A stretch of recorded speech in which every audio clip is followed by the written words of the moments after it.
Hello beautiful people, Carl here from Brrraaains Head-Banging Life, gbhblofficial for short, and it's horror movie review time. Listen, this is starting to get really old quickly, isn't it? I mean, I am of course talking about the glut of classic child-friendly content that is slowly entering the public domain and seeing creators turn them into horror films.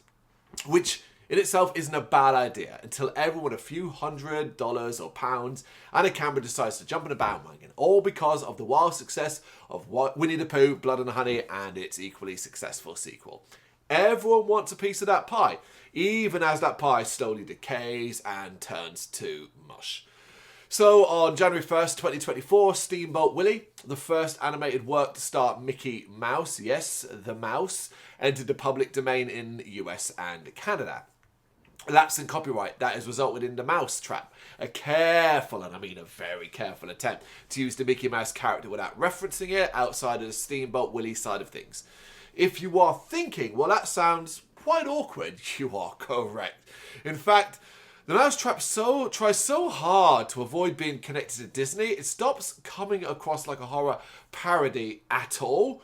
Which, once that's gone, means all you're kind of left with is a substandard slasher with bad characters, questionable acting, and poor attempts at humour.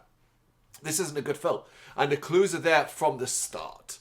Directed by Jamie Bailey and written by Simon Phillips, the film begins with a Star Wars-style text crawl that overstates how it's not in any way related to Disney. This is done in a music fashion at first, and then it just keeps going on and on and on and on. Finally, when all said and done, we immediately crash cut to a pair of detectives interviewing a woman named Rebecca, played by Mackenzie Mills. She's the lone survivor of a recent massacre at an amusement arcade, and they think she had something to do with it. So it is story time as she slowly reveals to them the truth of what happened, which, as a storytelling trope, would be fine, except we keep cutting back to the cell and the officers, who constantly, this is baffling to me, constantly pick holes in her story. And in doing so, the actual freaking plot of the film, it is infuriating and destroys any possible immersion. All this so it can do a sequel bait at the end. So, the tale she tells, it's one as old as time. She and a group of friends threw a birthday party at an amusement arcade where a Mickey Mouse mask, sorry, not Mickey Mouse at all, possesses the owner, transforming him into some sort of supernatural being and sends him on a stabbing rampage. Why? How? It simply doesn't matter. And it quickly becomes apparent that beyond the Steamboat Willie connection, this film has nothing to offer unless you count unnatural character interactions, stupid underreactions, disappointing kills outside of the final one, and a villain that is wholly unmemorable.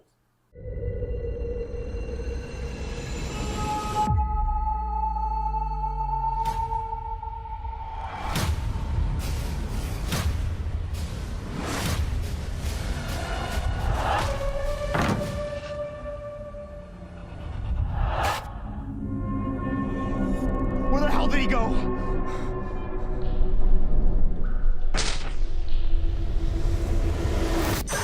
I get it though, you can't parody Mickey Mouse too much as Disney will come down on a film like a ton of bricks. But even the New York Ripper, that film got away with a Donald Duck voice. Are you seriously telling me we couldn't have got a joke version of Mickey's voice here instead of what we actually get? Something as simple as that.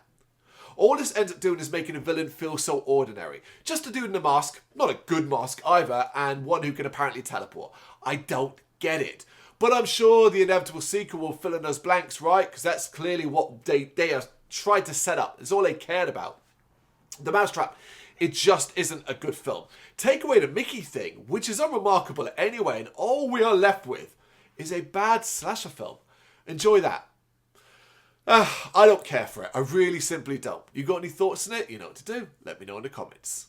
Thank you very much for watching. If you've enjoyed what you've seen, please consider hitting that like and subscribe button. It does help us out. You can find us at gbhbl.com and across all social media platforms. And if you really want to give us a bit of extra support, please consider buying us a cup of coffee over on our coffee page. Thank you.